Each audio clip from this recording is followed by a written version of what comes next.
कार्यकर्ता म्हणायला गेला तर गल्लीपासून दिल्लीपर्यंत त्यांचे संबंध होते, किंबहुना भारताच्या बाहेरही त्यांचे संबंध होते.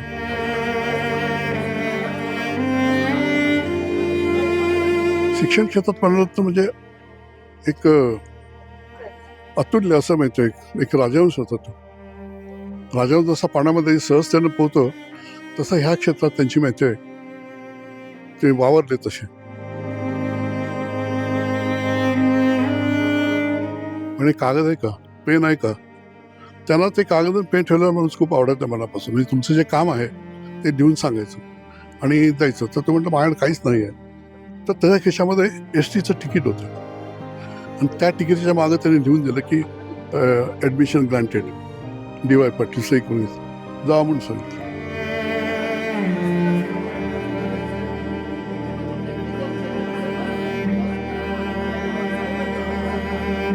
नमस्कार, मी दुर्वादेवी तुमचं सगळ्यांचं स्वागत करते लोकमतमध्ये.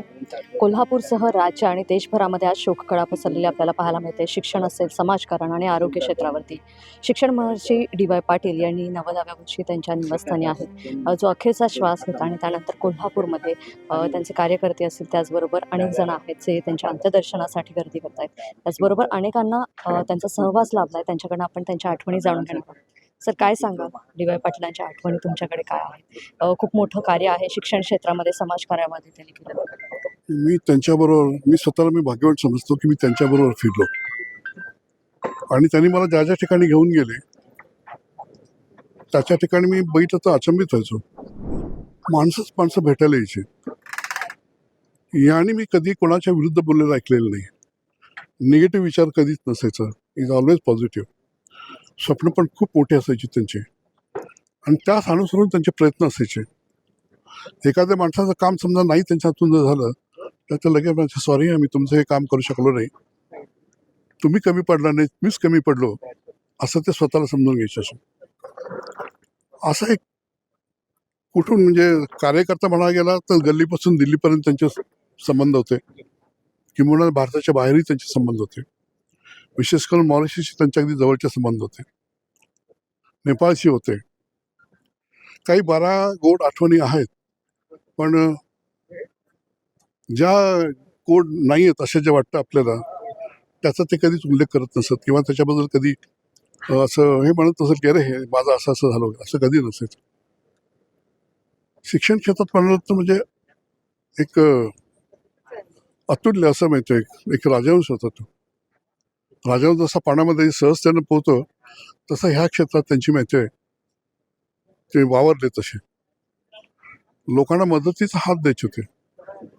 ज्या वेळेला गव्हर्नमेंटचा असा कुठलाही नियम नव्हता आणि त्यांच्या संस्थेत जे सांगेल ते असायचं, त्यावेळेला त्यांना भेटायला येणं प्रत्येक माणसाचं काम करायचे ते. आणि जे विद्यार्थ्याचे ज्याच्या कोणाकडे फीचे पैसे नसायचे किंवा त्याला काही अडचणी असायच्या पण त्याला कधी त्यांनी डावलले नाही, त्या माणसाला त्यांनी माहिती ॲडमिशन दिलेले. मग तसं त्याला जेवण करून वाढणारा माणूस असेल, त्यांचं गाडी घेऊन मिळते गाडीवर सारथ्य करणारा माणूस असेल, किंवा अशी समाजात भेटलेली जी माणसं आहेत तशी त्यांचे कधी ते हे विसरले नाही आहेत. त्यांनी जी काय मदत केली ते कधीच विसरलेले नाही आहेत. आणि आपल्याबरोबर जे येतात त्याच्यापेक्षा आजी बरोबरची माणसं आहेत. आता किंबहुना ड्रायव्हर त्यांच्या बरोबर आहे, पहिल्यांदा त्याची चौकशी व्हायची, तू जेवलास की नाहीस, त्या घरामध्ये आपण गेलो होतो तिथं तुला जेवायला दिलं की नाही. आणि त्यावेळेला मग त्यांच्या लक्षात असतं की ह्या घरात गेलं तर आपल्याला या माणसाची अडचण होईल, तर त्याला अगोदरच पैसे देऊन ठेवायचे. ते सांगायचे की तुम्ही जा जेवून या, मग मी इथं बसतो असेल. पण उपाशी कधी कोणाला त्यांनी पाठवलं नाही. हा एक त्यांच्याबरोबर जो येईल त्यावेळेला माणूस की नाही तो त्यांच्याबरोबर माहिती पंक्तीमध्ये बसलेला असायचा आणि त्या आग्रहाने जेव खाऊ घालायचे. त्यांना नॉनव्हेज जसं आवडीनं खायचे तसंच त्यांना म्हणजे पुरणपोळीचं पण स्वयंपाक खूप आवडायचं. त्यांना मनापासून खायचे ते. त्यांचे अनेक श्रद्धास्थान आहेत. त्यातलं म्हणजे शेगावचे महाराज आहेत, काय तर आपलं नरसोबाच्या वाडीला पाटील महाराज आहेत. असे कित्येक संत आहेत की जे आपल्या इथंच होते आणि आपल्या बाहेर पण होते, म्हणजे जे भारताच्या बाहेर भारतामध्ये पण होते. ह्या सगळ्यांची त्यांची माहिती आहे संबंध चांगले होते. हा माणूस कधी निगेटिव्ह बोलत नसे. त्यांच्या वागण्यात बोलण्यात कधीही माहिती निगेटिव्ह विचार नसायचा. चला करूया आपण काम, काय येतात असंच म्हणायचे ते आणि काम करायचे. ते मदत भरभरून करायचे. मग ते एखाद्याला नुसतं उभारणीत हात देण्यासाठीच असेल, एखाद्याला आर्थिक मदत असेल, कोणाला ॲडमिशन असेल. खरं म्हणजे ज्यावेळेला गव्हर्नमेंटकडे गेली कॉलेजचे तेवढं, त्यामुळे दादासाहेबांची अडचण मिळाली. कारण मला चांगलं आठवतं एक वेळा काँग्रेस कमिटीचं पन्हाळ्याला शिबिर होतं आणि एक जण ग्रस्त त्यांना तिथे भेटायला आले होते. त्यांनी सांगितलं असं असं आहे आणि माझ्या मुलाला ॲडमिशन पाहिजे. म्हणजे कागद आहे का, पेन आहे का? त्यांना ते कागद आणि पेन ठेवल्यावर माणूस खूप आवडायचं मनापासून. म्हणजे तुमचं जे काम आहे ते देऊन सांगायचं आणि द्यायचं. तर तो म्हटलं माझ्याकडे काहीच नाही आहे. तर त्याच्या खिशामध्ये एस-टीचं तिकीट होतं आणि त्या तिकीटच्या मागं त्यांनी लिहून दिलं की ॲडमिशन ग्रांटेड डी.वाय. पाटील सही करून घेतली. जावा म्हणून सांगितलं. आम्ही ज्या ठिकाणी जेवायला जात होतो त्या घरातला एक मुलगा त्याने इंजिनियर केला. म्हणजे शक्य नव्हतं, पुण्याला जाताना वाटत होतं ते. त्याला असं कधीच वाटलं नव्हतं की आपण हे करू असं. त्यांच्या घरात बंगल्यात सुद्धा माणसं जी होती जेवण करून वाढणार वगैरे तिची मुलं सुद्धा माहिती आहे. त्यांनी तसं शिकवलंय. डॉक्टर केलं, इंजिनियर केलं असं म्हणजे तो एक उत्कृष्ट दाता होता हो. म्हणजे अक्षरशः त्यांच्या दातृत्वाबद्दल वाद नाही. आणि ते मागं पुढे बघत नसत कोणाला काय मदत करतात. मनोभाव आहे आणि सगळे सर्वस्वी प्रयत्न करत असायचे. आर्थिक मदत तर कित्येक लोकांनी त्यांनी केली असेल, पण कधीही त्यांनी त्याच्याबद्दल गर्व बाळगला नाही किंवा मी अमक्याला अमुक केलंय असं कधीच म्हटलं नाही ते. किंवा ते द्यायचे की नाही ते सुद्धा इतकं गुपित द्यायचे की आमच्यासारख्या माणसाला बोलवायचं, पैसे द्यायचे आणि सांगायचं तिथं जावं आणि त्या माणसाला पैसे देऊन या. मग मी पैसे दिलेले तेवढंच दिसत पण डीवायसाहेब तिथे दिसायचे नाहीत. पण प्रत्येक ठिकाणी माझ्या पाठीशी म्हणजे डीवायसाहेबच असायचे. त्याच्यामुळे मी ते असं सगळं कार्य करू शकलो. नाही तर एक साधा मी एक तसं पाहिलं तर माझं अगदी सुरुवातीचं सगळं जे करिअर होतं मी I was clerk in the MSCB. तिथून त्यांनी मला उचललं. मग त्याच्यानंतर मी त्यांचं प्रायव्हेट सेक्रेटरी झालो. त्यांच्या संस्थेशी संबंध झाले. ज्या वेळेला आमच्या समोर त्यांचं हे झालं, गव्हर्नर झाले त्यावेळेला म्हणजे ताबडतोब तुम्ही मुंबईला या. मला काय समजलं नाही, आत्ता कशाला बोलवलेत म्हणलं. नाही तुम्ही यायचंच म्हणले आता. आणि मग आम्ही त्यांच्याबरोबर मुंबईत मी गेलो, लगेच गाडी घेतली, ड्रायव्हरला बोलवलं, मुंबईमध्ये गेलो. तर ते तिथं नव्हते. जैन समाजाची एक मोठी मग एक हे भरलेलं होतं. त्या ठिकाणी ती गेलेली होती आणि त्या ठिकाणी डिक्लेअर झालं की दादासाहेब गव्हर्नर झाले.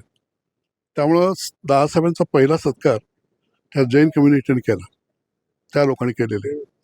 जे आता परवा बंटी साहेब तिथे जाऊन आले बघ, दादांच्या वतीने त्यांनी 10 लाखांची मदत केली. मोठा माणूस होता खूप. त्याच्याकडे दातृत्व होतं, कर्तृत्व होतं, नेतृत्वाचा गुण होता आणि सर्वांप्रती आपुलकीचा भाव असायचा. ते कधी कोणाबद्दल निगेटिव्ह बोलायचे नाही. वाईट म्हणे तोंडावर तर अजिबातच नाही. असा माणूस होता तो. आज ते गेले, माझ्या समोर झालं ते. मी माझ्या फॅमिलीतनं कोणीतरी मी गमावलंय अशी आज माझी भावना आहे. खूप जवळचा जीवाभावाचा असा माणूस मी गमावला पाहिजे. ज्यांनी मला क्लार्क म्हणून उचलून माहिती त्यांचं पर्सनल सेक्रेटरी म्हणून ठेवलं होतं त्यांनी मला नंतर गव्हर्नर असताना. असं करायचं त्यांनी संधी दिली खूप आणि लोकांना संधी द्यायची ते. तुमचे गुण एकदा त्यांना पटले ना, तुमचे कोणी पटलं ना, तर ते मदत करायला कधी नाही म्हणायचे नाही. फार आपुलकीने करायचे, नकळत करायचे आणि आपण केलेली मदत कुणाला सांगत नव्हते ते. माहीत नव्हतं. असा एक माणूस होता तो. म्हणजे राजकारण धोरण होता. क्रीडा क्षेत्रामध्येही त्यांचं हे होतं. ते फर्स्ट क्लास चांगल्यापैकी पैलवान होते. त्याच्यानंतर त्यांनी त्याचा भक्तिभाव पण त्यांच्याकडे होता.